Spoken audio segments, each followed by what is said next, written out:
Chapter 11, as you will have noticed if you read it, is really part of the pair of chapters 11 and 12.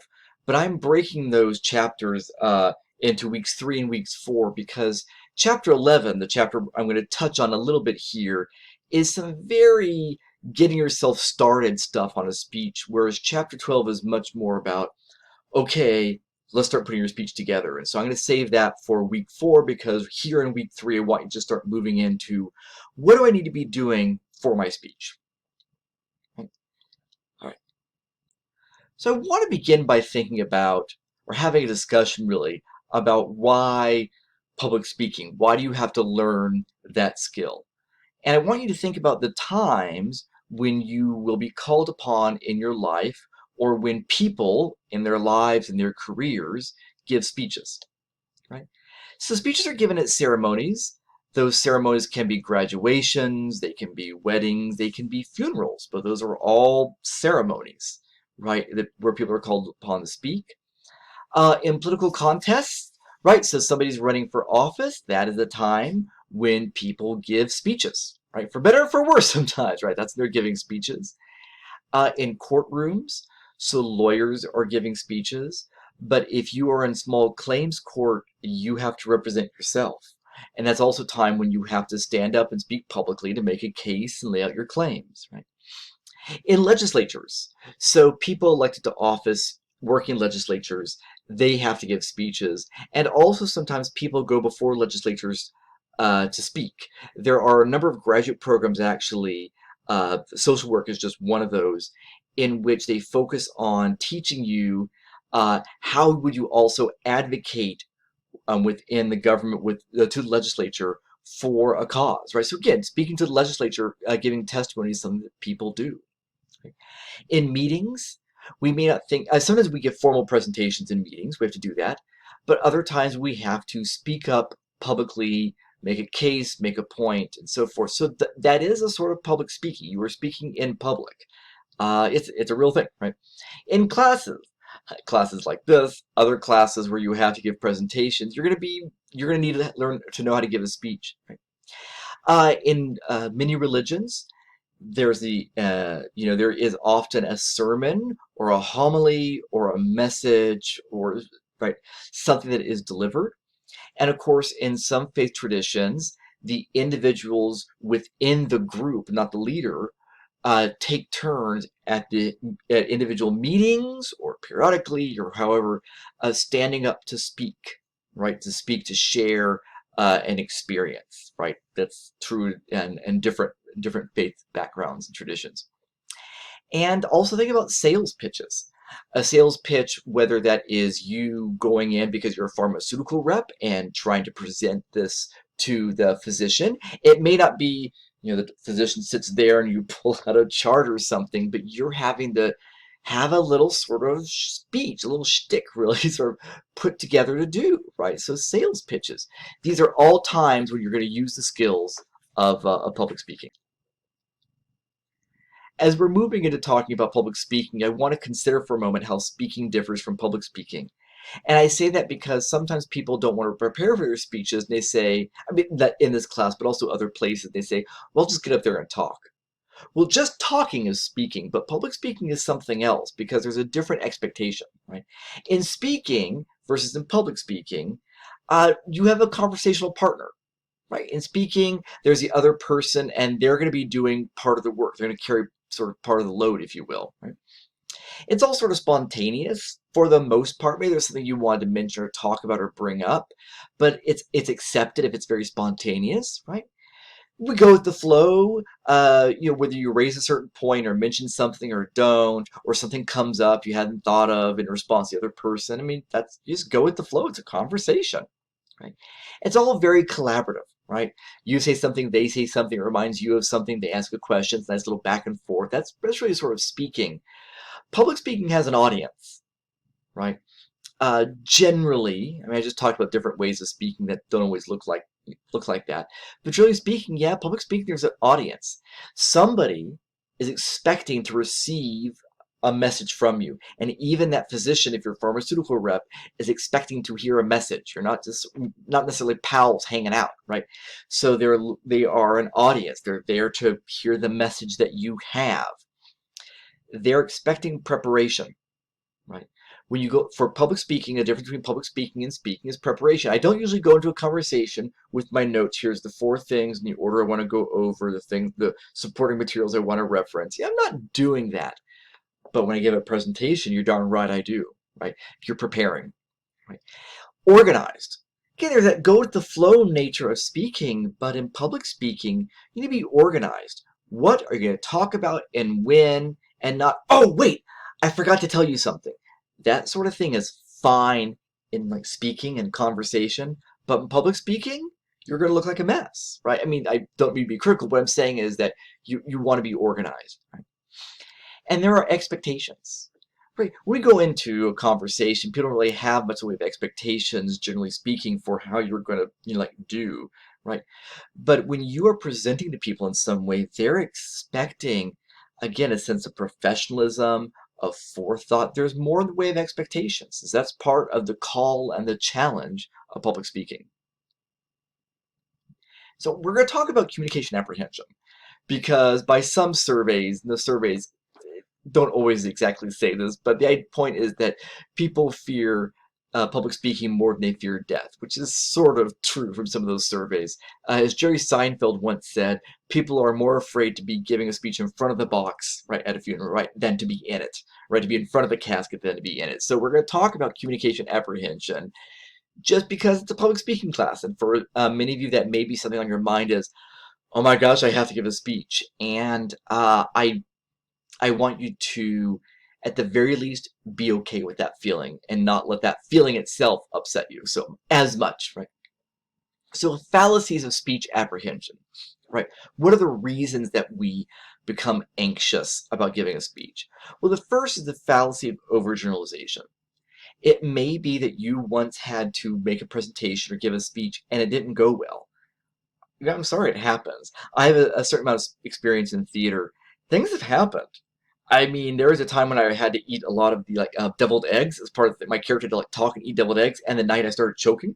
I mean, I got through it, but just sort of barely.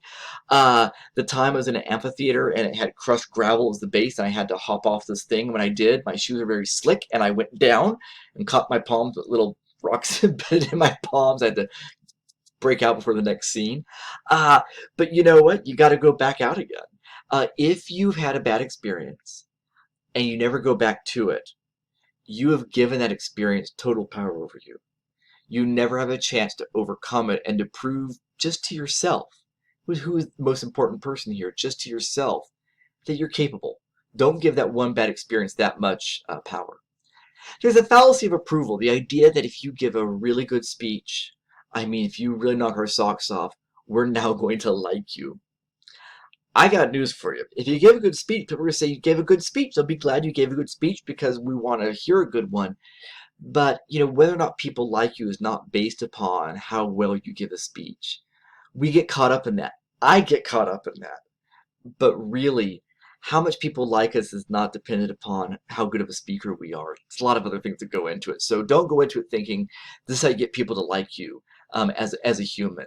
It's how you get people to appreciate you as a speaker, but not as a human. Right?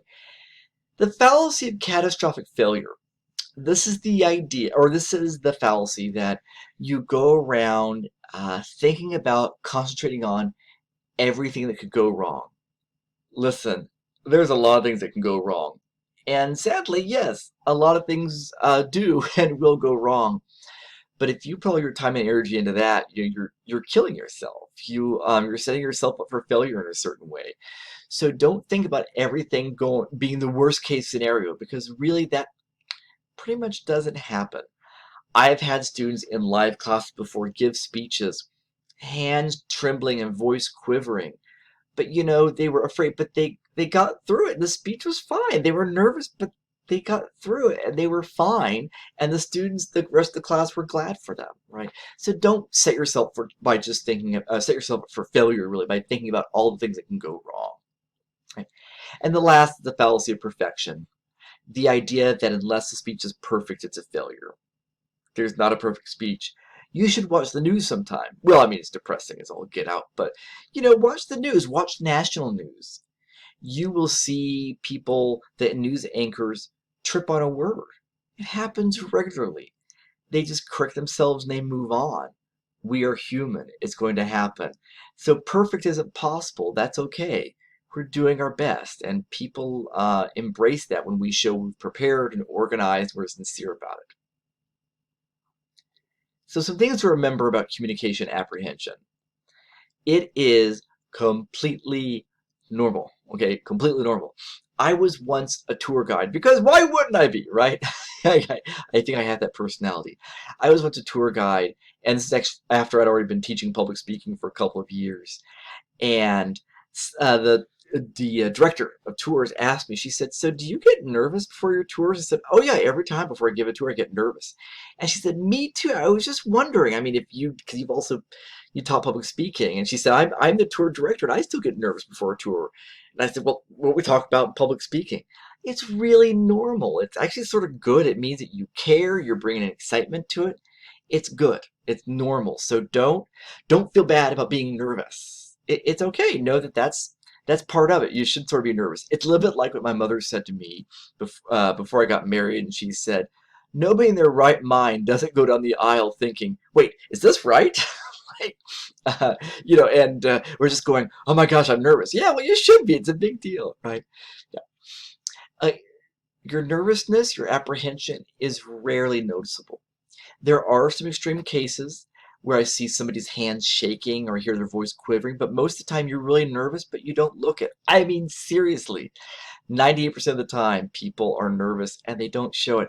I still remember when I took public speaking as an undergraduate in college, and Sean, I won't use his last name, though I do remember it, he got up to give a speech, and he started off by saying, before he started, he said, "Can you hear that? Can you hear my heart beating?" And we all just sort of stared at him. He said, "Can you hear my heart beating? Seriously, it's beating so loud. Can you hear my heart beating?" And I thought, are you mentally ill? Like, what? No, we can't hear your heart beating. But he really thought, that that's just how nervous he was. He didn't look it at all, but he really thought his heart was beating so loud we could hear it, which is sort of like Edgar Allan Poe stuff. You know what I mean? It's a little much. It's rarely noticeable. And if we do notice it, it's understandable. We're all in that same boat. It's okay. Right? You should also know your apprehension is usually worse at the beginning. Think about how many things the first time you do it, or just you're starting it, it's really overwhelming, right? Brene Brown, if you're familiar with her lecture series, she talks a lot about motivation. She's a psychological researcher and speaker, talking a lot about motivation. She talks about those freaking first times, and so as we start something the first time, it's really bad. And once you get into it, it gets better. It really does. So managing communication apprehension, just a few tips. First off, practice. I mean, it sounds like the thing that every speech professor is going to say, and yeah, I do. But you gotta practice. Practicing means you know what you're doing, so even if you're nervous, you're not nervous about what you're supposed to say. You're nervous about if it's going to come out the way you've been practicing it, maybe, but you're not nervous about what you're saying because you've practiced it. You have it down. Going over it, if you're going to be giving a speech somewhere, as you're driving to that place, going over it as you're driving along as a final practice. You're sitting there waiting for your opportunity to speak, sort of there in your head, you see yourself doing it. Yeah, that's a real and an important thing. Like, be realistic. Be realistic about what this is going to be. When a speech is over, rarely does a speech end with people picking you up putting you on their shoulders, adorning your head with a garland. Likewise, if you sort of trip and stumble, people don't usually throw things at you, boo, hiss, laugh at you. I mean, that's not. You be realistic about what's going to happen, both the good and the bad.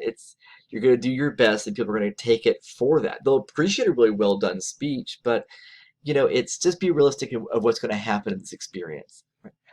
Focus on your audience. That anxiety comes from we turn in and we look at our fears. Try to think about your audience. Ask yourself, we'll talk about this with delivery, but think about, am I making eye contact with everybody?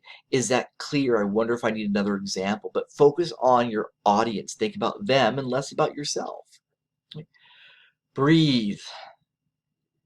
Breathe. Take good, long, deep measured breaths before. As you're starting out, make sure you go and you take a deep breath and begin with a sense of calm. And that deep breath does, in fact, help to lower your heart rate, right? When our heart starts racing from nerves, slow, calm, deep breaths can help to bring it down. We can control our heart rate through respiration. Accept it. Accept that it's going to happen, right? Just go, well, yeah, I'm nervous because I'm doing this thing that makes people nervous. Accept it. Don't feel guilty. Don't beat yourself up. Don't beat yourself up for it. Don't call yourself a failure. Right? Accept it. And last, don't medicate. Liquid courage sort of thing, which is having some alcohol before or something like that. Don't do it. It's a mess. It shows, it's bad. People become, when you speak, you lose that nervousness gives you an energy, and it's gone, and you're more lackluster and sort of off, and I've seen it. It's bad. Just lean into it. It's okay. So the next lecture is going to pick up on how we get started on our speech.